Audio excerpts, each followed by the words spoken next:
Hey guys, I want us to consider the following scenario. They say that S3 is equals to 2 times S2, which is equals to X. So S3 is equals to X. And the size of angle S1 is 3 times the size of angle S2. And they say we are expected to calculate the value of X. So when we analyze the first statement, it says that S1 plus S2 plus S3 is equals to. So if we consider S1, S2, and S3, we notice that they all lie on a straight line, and we know that angles that lie on a straight line, their sum adds up to 180 degrees, and the reason is angles on a straight line.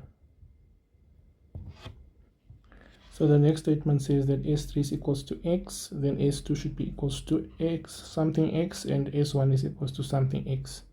So I think a good place to start would be to rearrange these terms here. I think let's rearrange them so that S2 and S1 are also subject of the formula.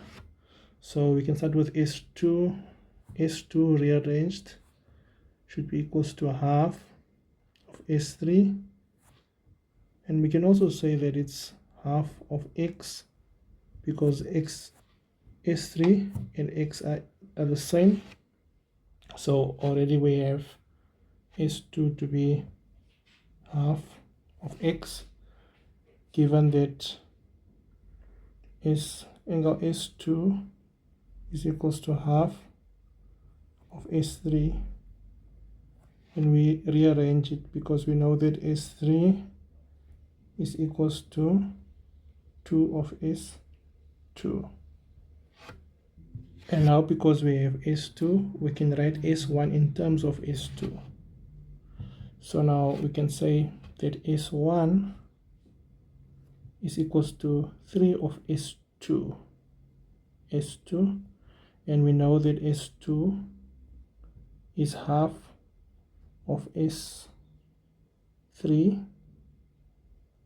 and we know that S3 is X, so this is 3 times half times X, so this is 3 over 2 X. So S1 is 3 over 2 X, because we know that S1 is equals to 3 S2, which is equals to 3 times a half times